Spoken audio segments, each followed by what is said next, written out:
Assalamualaikum warahmatullahi wabarakatuh. Nama saya Binti Munawaroh, mahasiswi PG PAUD semester 2 dari kampus STKIP Al-Islam Tunas Bangsa Bandar Lampung. Saya akan menjelaskan tentang filsafat pendidikan. Dalam benak banyak orang, filsafat adalah ilmu yang mengawang. Mengawang bisa berarti terlalu tinggi dan rumit, hingga tak mudah dicerna oleh orang kebanyakan.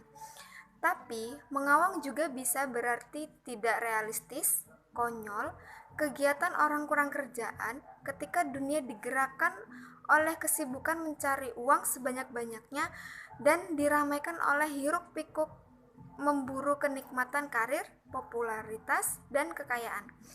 Filsafat tampak bagai verbalisme kosong, bagai daftar menu yang menawan tanpa adanya makanan.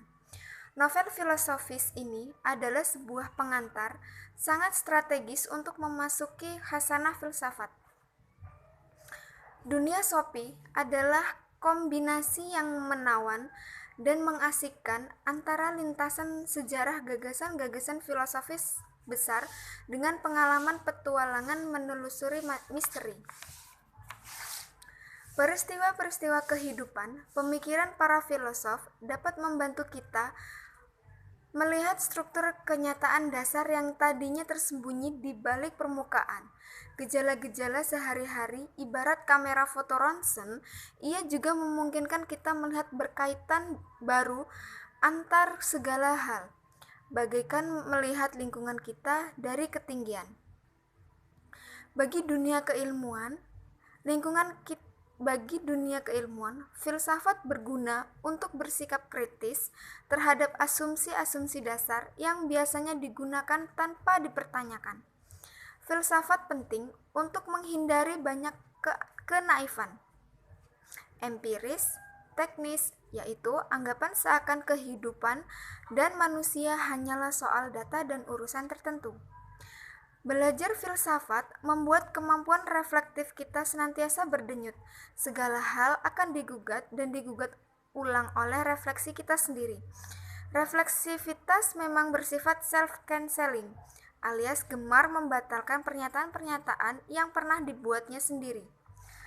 Sebenarnya, pemikiran para filosof umumnya bersifat hipotesis saja, sebab omongan-omongan mereka itu mengangkut hal-hal yang terlampau dalam hingga tak mungkin dibuktikan, tapi hanya mungkin diargumentasikan saja. Misalnya, filosof yang satu mengatakan bahwa hidup ini adalah proses menuju suatu tujuan yang jelas, sedangkan filosof yang lainnya mengatakan bahwa hidup ini adalah absurditas yang tidak jelas tujuannya. Pada akhirnya, dalam dunia filsafat kita nyaris tak bisa menyebut pikiran seorang filosof sebagai total dan benar atau salah. Maka filosof purba seperti Plato dan Aristoteles pun dalam dunia filsafat tak pernah terasa kadaluarsa. Semua filosof selalu terasa tetap up to date. Dalam kendati semua filosof besar mempunyai otoritas yang dikagumi, dunia filsafat pada dasarnya tidak melihat kebenaran berdasarkan otoritas. Patokannya hanyalah akal sehat dan pengalaman manusia konkret.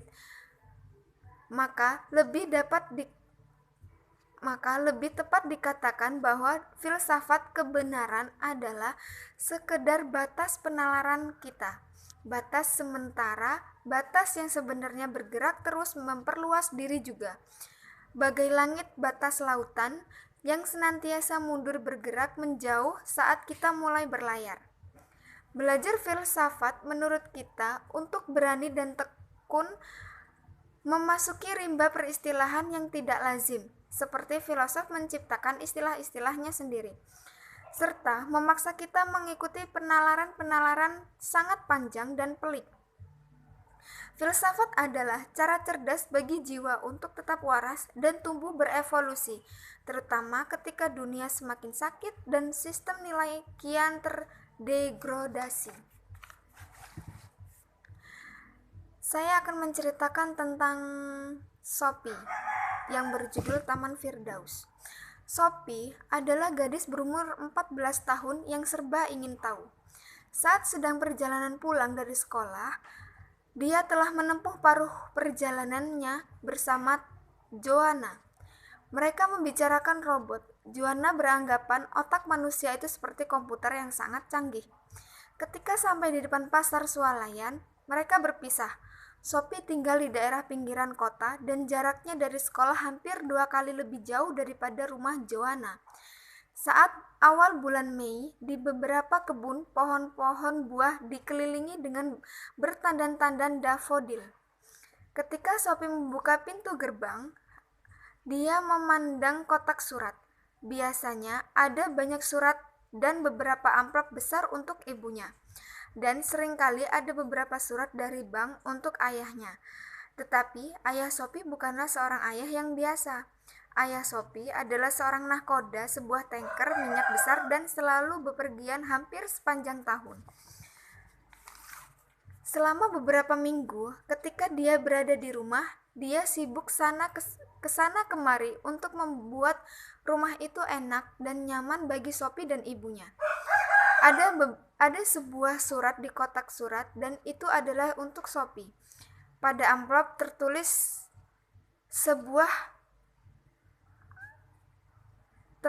Sophie Amun Sentry Clover Close. Itu saja. Tidak disebutkan siapa pengirimnya dan perangkonya pun tidak ada. Setelah Sophie menutup pintu gerbang, dia buru-buru membuka amplop itu. Di dalamnya hanya ada secari kertas yang tidak lebih daripada amplopnya sendiri. Bunyinya, "Siapakah kamu?" Tidak ada yang lain, hanya 2 kata itu saja, yang ditulis tangan dan diikuti dengan sebuah tanda tanya besar. Lalu dia melihat amplop itu lagi. Surat itu memang jelas untuk dirinya. Lalu, siapakah yang memasukkannya ke dalam kotak surat? Setiap kali ibunya Sophie tidak enak hati, dia akan menyebut rumah yang mereka tinggali itu adalah sebuah kandang. Sophie memang suka memelihara binatang. Sophie memiliki 3 ikan emas yang ia beri nama Gold, Red, dan Black. Dan dia mempunyai 2 ekor burung parkit yang diberi nama Smith dan Small. Dan 1 ekor kura-kura darat yang bernama Govinda. Dan si kucing pirang yang bernama Sereken. Semua binatang itu diberikan untuk menghibur ibunya, mengingat bahwa ibunya selalu pulang kerja menjelang senja dan ayahnya sangat sering berpergian berlayar ke seluruh penjuru dunia. Terima kasih. Wassalamualaikum warahmatullahi wabarakatuh.